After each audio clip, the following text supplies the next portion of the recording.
Hello, hello, j'espère que tu vas bien, que tu te portes bien, que tu passes un très bon début d'année et je te retrouve dans ce nouvel épisode de ton podcast favori.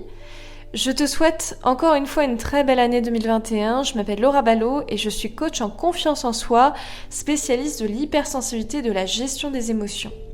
Tu peux retrouver toutes mes prestations sur www.voxmaster.fr. Dans ce podcast, j'avais vraiment envie de te parler de comment fixer des objectifs efficaces. C'est vrai qu'on a beaucoup parlé ces derniers temps des objectifs de la nouvelle année, des résolutions, et je pense que c'est très important de savoir précisément comment fixer un objectif qui soit atteignable pour toi.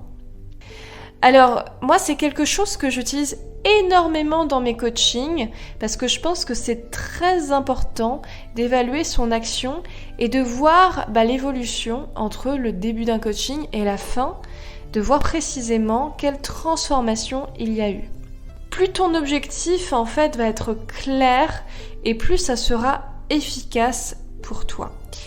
Et pour cela, pour fixer ton objectif de manière précise, de manière claire, je vais te proposer un modèle qui s'appelle les objectifs SMART. Alors SMART, c'est un acronyme. Moi, je l'utilisais énormément, notamment quand j'étais en école de commerce. C'est quelque chose qu'on nous a beaucoup appris et j'ai trouvé ça vraiment très intéressant.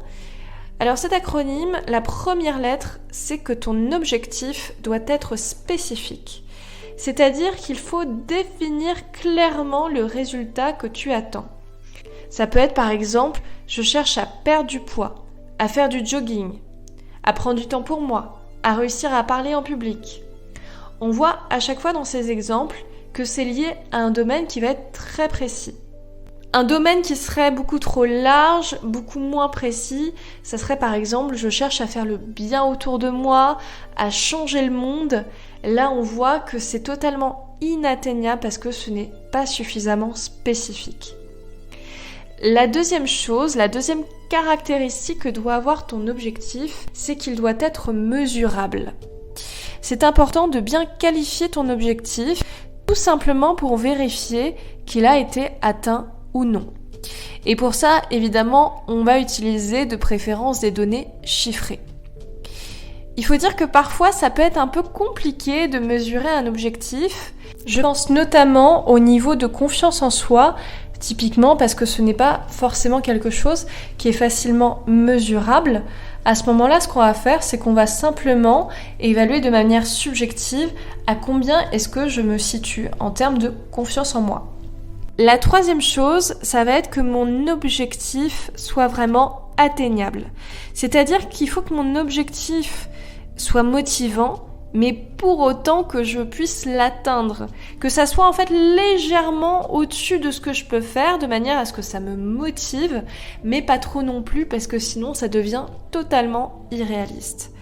Donc que ça soit dans l'objectif en lui-même, ou même dans les moyens que je mets en place pour le réaliser, il faut que ça soit vraiment réaliste. C'est-à-dire que, par exemple, si je veux faire du sport, si je me dis que je veux perdre 3 kilos, à ce moment-là, je peux commencer par me fixer une séance par semaine, ce qui est déjà très bien, et puis progressivement passer par exemple à 2 séances, puis 3 séances par semaine. L'idée, c'est vraiment plutôt de faire un marathon, quelque chose que tu vas vraiment pouvoir atteindre, plutôt que de te fixer des objectifs irréalisable et qu'au bout de 2 semaines, tu lâches totalement l'affaire.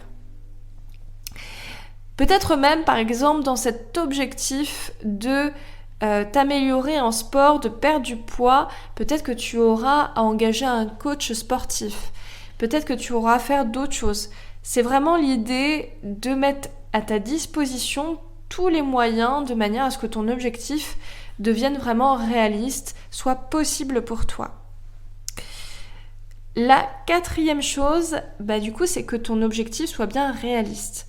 C'est-à-dire de tenir compte de toutes les contraintes, que ça soit en termes de temps, en termes d'énergie, en termes financiers, en termes humains également. Imaginons, je me fixe pour objectif, par exemple, d'écrire un livre en une semaine. Écrire un livre en une semaine en soi, c'est peut-être juste pas du tout réaliste. Si je veux vraiment écrire un best-seller, peut-être qu'il va vraiment me falloir 1 an, peut-être même 2 ans pour écrire mon livre, et ça sera ça qui sera réaliste pour moi. 4e dimension, ça va être le fait que ton objectif soit bien précis dans le temps.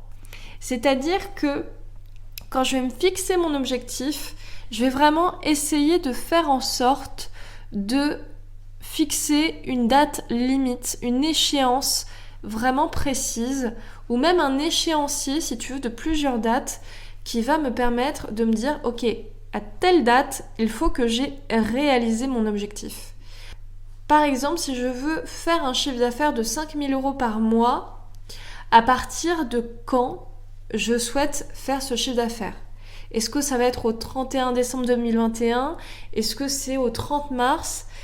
Et vraiment fixer le jour, la date vraiment précise où je veux avoir atteint cet objectif, parce que du coup ça va vraiment me motiver. Je vais vraiment me dire, quand je vais justement travailler sur cet objectif, ok, il faut vraiment que je mette la dose, parce que là, au 31 mars, il faut que mon objectif, il ait été atteint. Donc voilà un petit peu la méthode que je voulais te partager pour fixer un objectif. Donc je te souhaite vraiment de fixer les meilleurs objectifs possibles pour l'année 2021. J'espère vraiment que ce podcast sera utile pour toi, que ça soit dans ta vie privée ou dans ta vie professionnelle. C'est vrai que c'est un modèle qu'on utilise énormément. C'est pour ça que j'avais vraiment à cœur de te le partager. Donc voilà, je te souhaite à nouveau une très belle année à toi. J'espère que tu auras beaucoup de bonheur, beaucoup de joie, beaucoup d'amour aussi.